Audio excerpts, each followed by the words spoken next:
There are growing concerns around the globe over the growing gap between wealthy and poor, not just in the United States, of course, but literally around the globe. And there seems to be a consensus emerging, at least in some quarters, over some sort of wealth tax. In the United States, for example, taxing some of the wealthiest Americans in order to help pay for things that the government is currently not paying for. Is that such a good idea? Joining us is Gary Stevenson. He is a trader turned inequality economist. He joins us from London. Gary, first of all, before we get into a wealth tax, explain why is wealth inequality continuing to get worse? I think it's very important that people realize just how much wealth inequality has increased in the last 2 years. So during COVID, there has been a truly enormous increase in wealth inequality. And I think this happens in a way which is a little bit counterintuitive. And I think it's very important that people understand.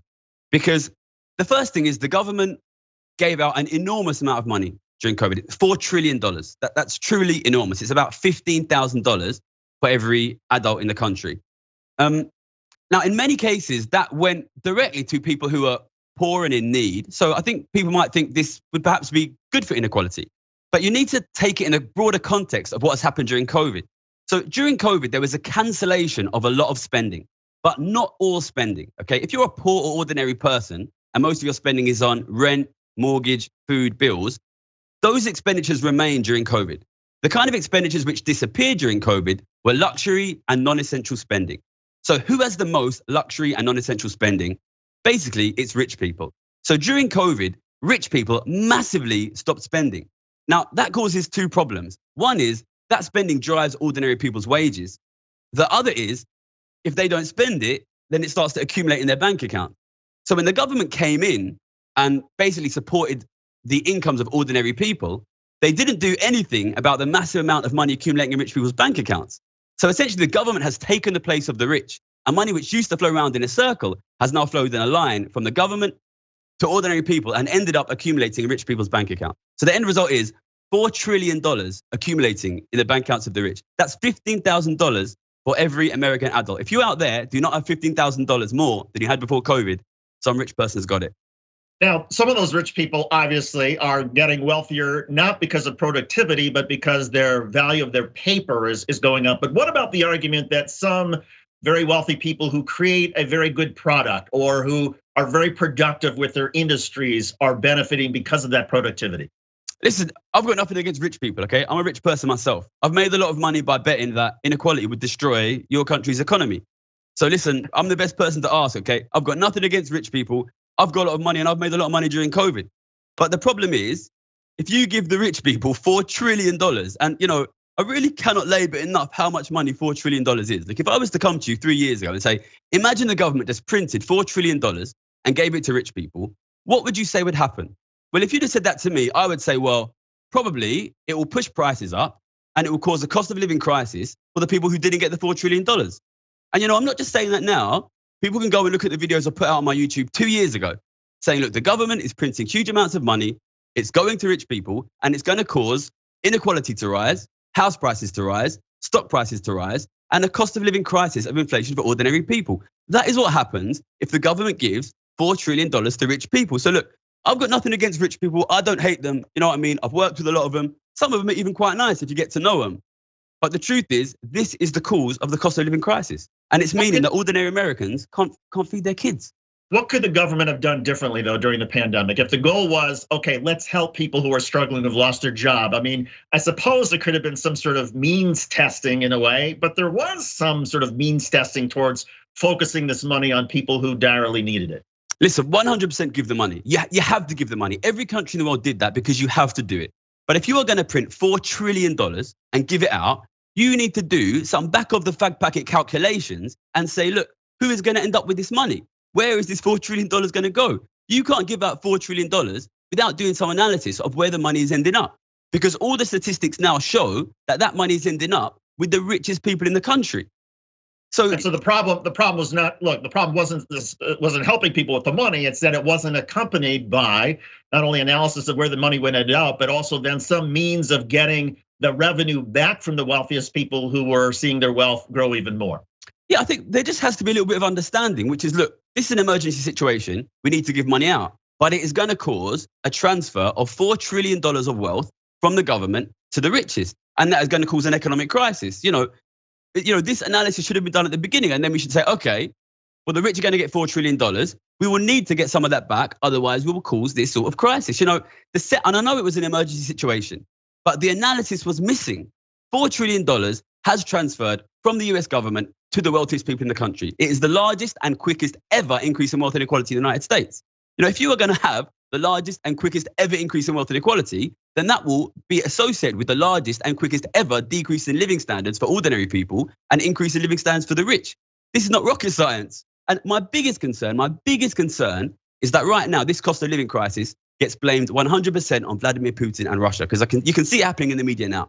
And if that happens, then it means that this $4 trillion, which is still sitting in the bank accounts of the richest Americans, by the way, will be left there.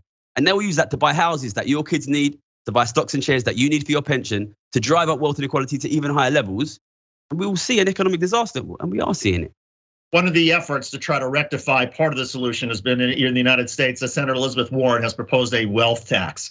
The rap against that is that it would not only tax, the wealthiest 1%, but you would have some very wealthy doctors and businessmen and people who aren't so wealthy who would also be pinched and have less money that they would spend and circulate in the economy. Thoughts?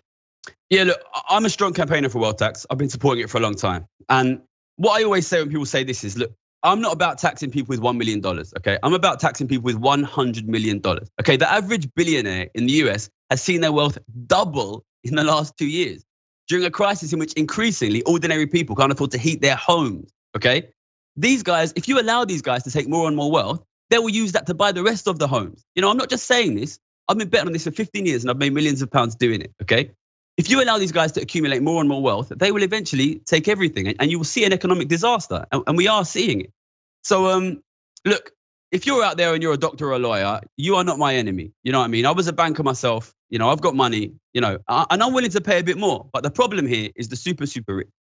What about the problem that some people have identified, like Bernie Sanders has identified people essentially trading pieces of paper? So he wants to put a transaction tax or a penny per trade on Wall Street, with the idea being that, okay, the financial sector in the United States, you shouldn't be able to make so much money by trading so quickly with speculation and making bets, that there should be some sort of tax on that.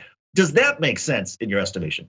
Well, listen, I've traded a few pieces of paper in my time, so I guess some people will be pointing some fingers at me here. Look, the most important thing with any tax is that it hits the richest. It has to hit the richest, okay? Look, if you're not going out there and if you're not getting Jeff Bezos and Elon Musk, then you are failing in your tax. So look, I would be willing to anticipate to talk about lots of potential taxes that we could do.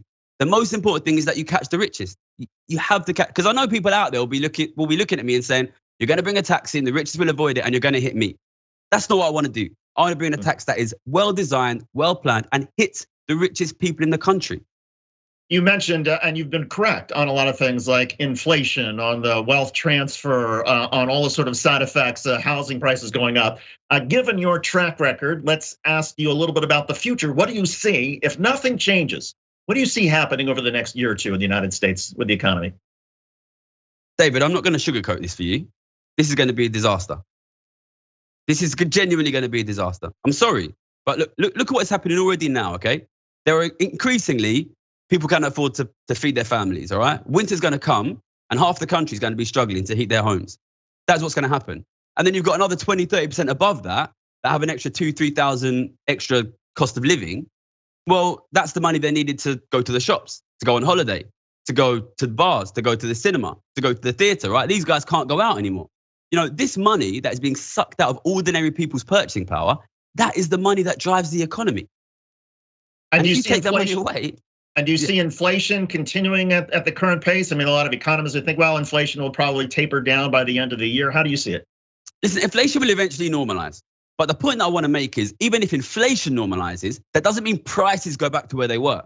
So we will move to a new normal where the normal cost of living is permanently higher relative to an ordinary person's wages. And that means the standard of living will be permanently lower for ordinary people. And this is exactly what you should expect when you have an enormous and permanent increase in wealth inequality. This has been the largest ever transferred wealth from ordinary people to the rich. So ordinary people will see their quality of life fall if they don't change that. Do you see a connection between that wealth transfer? And we've done some stories on this particular program about, for example, the companies that are responsible for food and grocery prices, whether it's the grocery stores or the Tyson chickens, that their prices have gone up far faster than the cost of living, far higher than even inflation. So it seems like within certain sectors in America, there's a lot of corporate price gouging that's going on. Listen, rich people have much more money than they had 2-3 years ago. $15,000 per American adult has been printed, and it's all ended up with the richest, which means the average wealthy American family is sitting on hundreds of thousands, even millions of dollars cash more. These guys are gonna buy more stuff and they can pay more with it. And partially, they will invest in natural resources. They can buy and hold those natural resources to make themselves richer. Look, if you make the rich much richer, then they will take a bigger share of the output and of the natural resources. That leaves less for the rest of us. Gary, if you could have a conversation with Joe Biden and top members of Congress right now, what would you say to them? What's the solution here? Assuming that they have the political will and the votes to do it, what's the solution? Listen, you guys have presided over the biggest and fastest ever increase in wealth inequality, but it's fixable. The money is there. That $4 trillion is sitting in the bank accounts of the richest Americans, while ordinary people are struggling to heat their homes and feed their families. $4 trillion is there. You have to access it. Be careful, plan a tax that works, but you have to tax the richest. It's the only way to avoid an economic disaster here. And finally, Gary, how did you go from being a trader to being somebody who is essentially an advocate for this kind of work?